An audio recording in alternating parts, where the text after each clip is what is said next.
So, how I prepare for this talk tonight is I started drinking when I got here. Because I don't have anything prepared at all. But I just thought what I do is just kind of tell you about the photos I have, and if you have any questions, have at it. You know, if you're a photographer, not a photographer, I'll be willing to answer anything. But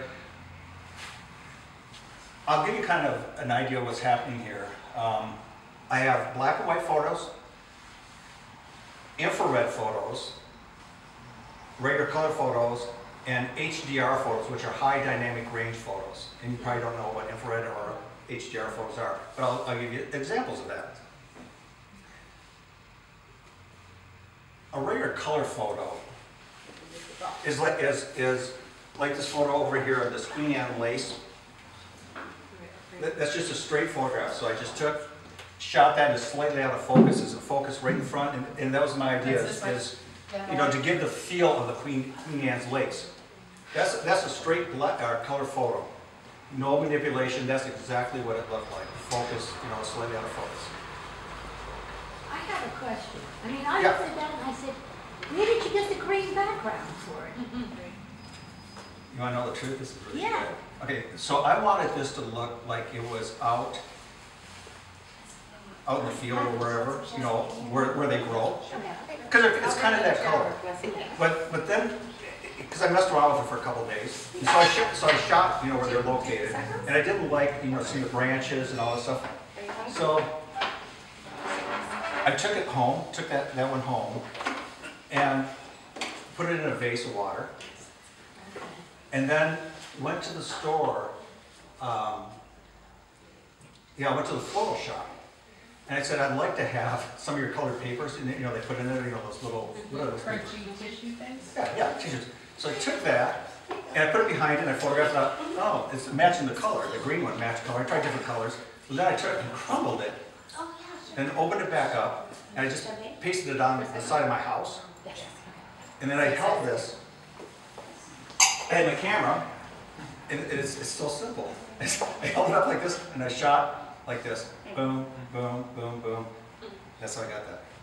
So, you know, most of these shots are so hard. That was so easy, and it's won awards. It's like, God, really? So if we could always do that, it would be great. So that's the way for it. Now, some of these photos here, you notice, have a lot of depth to them. The color looks like too unreal. You know, it's so deep, so bright, and so beautiful. A lot of those are HDR photos, and it's high dynamic range. And how you get that is, most of the time you shoot a photograph, you know, your meter is in the center so that, you know, your apertures are, you know, so that everything's at the right exposure. Well, the problem is, most of you have shot pictures on vacation of a person standing and, you know, at the beach or something like that, and that person ends up being a silhouette, and then the beach is all in focus and a good color. Or the opposite, you'll get the person, they'll be in focus, they'll be, you know, have the right tones to them, but then it'll be blown out in the background. So HDR, what I do is I set it up on a tripod like this, there, because it's going to be a long exposure probably, and take 5 exposures. So I take the center one, which is the normal exposure, and I go 2 stops each side so that it gets way overexposed and way underexposed.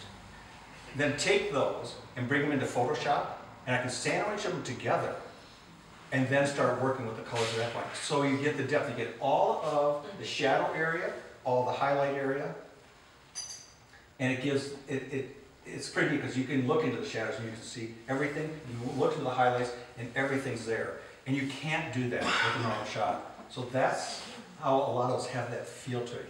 And then the paper that I tend to print those on is a softer paper that kind of absorbs the ink, so even more ink goes onto that paper. Hey Ray, finally got here. And so like the pictures here are the trains. Those are all 5 exposures. Now you see the top train there. Hey, Don't be pointing. yeah. So that's at the Brooklyn, what is it, Brown? Brooklyn Yard. Brooklyn Yard. It's gone, and the roundabout. Yeah, it's long gone. But I did a series over there. And so shooting this, what I did is I stole the ladder from one of the workers back there and got it real high because it's too low. And I taped my tripod to the ladder and I'm kind of tilting around it there and trying to shoot those 5 exposures, because the problem that I have there is I've got the outside of that window, the light there, and if I would have just shot it, those windows and that light would look beautiful and it would have been black inside. So by shooting with the HDR like that, the 5 exposures, I've got the outside, all the beautiful colors on the outside, and all of the wonderful colors inside. So it's just a pretty wonderful technique. Then we'll jump to black and white. So digital, because I'm shooting all digital with these. So the digital camera shoots color. And you can turn the color to black and white. So, you know, it's not like the old days where you either shoot black and white film, color. Everybody ran around with a black and white camera and a color camera. Now you can just shoot color, and in Photoshop you can switch it out to black and white or color, whatever. And it kind of helps if you know when you're shooting that you want it to be black and white, you kind of look at it differently and photograph it a little bit differently. But this is more of a recent one right here, the fan. And I shot that in Hawaii, and it was at an antique store, and it looks pretty cool in color because I shot it for color originally. It's got a gas tank in back of it that's all rusted out, and it's in reds and rust. And then the fan itself is very rusty. So it had me looking in. I started getting into a lot of black and white competitions. And I thought, well, let me see what I can do with that. So converted that to black and white, burning and dodging the side stuff. So that is a full-blown black and white photograph. Now the last one is infrared. And these 3 here are all infrared shots. And what happened, there used to be, I don't know if any of you guys are photographers, there used to be infrared film. Real popular in the 60s and 70s. In fact, someone was just telling me, I was talking to on the phone when I was coming out here, back in the 60s, a lot of groups had album covers and stuff like that where they had photos of the groups. They were in infrared, and I don't remember that. I don't remember. But I've seen infrared through the years, and I've always liked it because it's so kind of freaky looking, you know, with the whites and so on and so forth. So when I took a camera, I bought a brand new camera, and I had it converted to infrared. So it gets very expensive because it costs $500 to convert it, plus the body of the camera. But I thought it was going to be worth it because I really like the feel of infrared. So that's another camera I carry with me all the time, if the lighting is right, so forth. So I'm doing a series of clouds right now. So you can see these 3 here. So when I'm out and I see beautiful clouds and it's a sunny day, everything falls into place, I'll start shooting the cloud series. And what's kind of neat about that, if you look here, see how this bush here has that white in it? And the grass here has white. So this is a green, that's a green, and then the sky is stronger than ever. I mean, just look how strong the skies are. Same way here, these poplars, these were locally here. And then this is the Columbia Gorge here. And you can see the tones, how you got all that light leaves. Well, that's what infrared does. It sees light that the human eye doesn't. So it's pretty unique, pretty wonderful. So you get these darks and lights, and it's freaky. The thing that I don't like about it, people will shoot infrared, and it looks real fakey. It looks bad because you'll have say you're shooting a field in trees in the sky. Well, you have the sky that'll turn out dark or whatever, but the field and the trees will end up being white. And it looks like Christmas. It's kind of fun.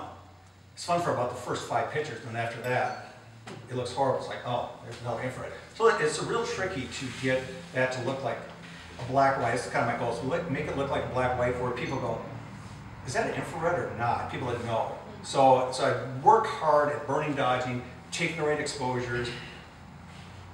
Like any of these, I probably have my best infrareds here, but there's probably, I don't know, 15,000 pictures I've taken in infrared, and this is what I present. So, even if you look at what I have here, I mean, I have a whole lot more photos than this, but at home I have well over 1 terabyte of photos. Yeah, so my computer now is a 6 terabyte computer. So I almost have 2 terabytes of just photos on there. So, When I was doing something the other day, and someone says, God, I've never seen that photo. I said, God, I know, I shot that 2 years ago. They said, yeah, you should have done something with it. I said, yeah, really? Really? And you know how I found it? Because for the show, I said, yeah, I'm going to go back and see if there's some stuff I could do something with, some other stuff. So I was like, God, take the next 5 years and work on photos that I've shot that I just haven't worked on, because a lot of time spent on working on these photos. Taking them is one thing, working on them, getting them right, color balancing them, and burning and dodging is another thing. The horse there, that's right here, this black horse. This is, I guess I'd have to say, my best photograph. I shot it here at what is it, Devonwood? Yeah, Devonwood, just right up the street here, up in Sherwood. I was coming down there, I was going out to photograph out in this area, and I noticed that there's a dressage going on. I thought, oh, I'll go in on there. I don't know horses really, but I've seen dressage, and they're fabulous. So I thought, oh, I'm going to pull off and go over there. So I get in there, and I kind of look around, photograph a little bit, and I see that barn back there, and they have it all blocked off. And my friends would know me that means you gotta get in there. Because whenever I see something that says that it's private property, do not enter, blah blah blah. You translate as welcome, Scott. Yeah.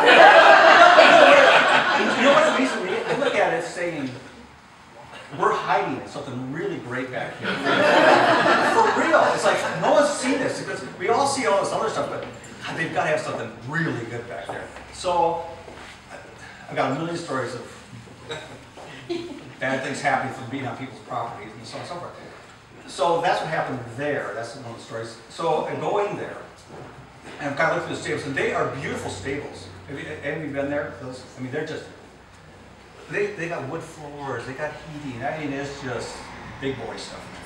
And I'm looking at the horses, going through, looking at them, and I see this black horse there, and it's got a stall. It's kind of like there's a big window on each side, where the horses are, and I see a light coming on from the back side of the horse, and it's got those whiskers there, which I know nothing about. If they should have them, not have them, Well, I found out since that it's up to the individual. Some people like to shave them off, and some people don't.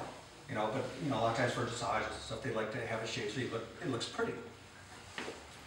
So I said, oh, that's kind of cool, And I saw someone coming to get me out of there. because I mean, they had it marked really well, private property, blah, blah. And so, as they're coming down, I'm adjusting my camera as fast as I can because I have to shoot available light. And so I'm shooting 6400 ISO, which is the fastest my camera will shoot with available light. I knew it's still too slow, about 100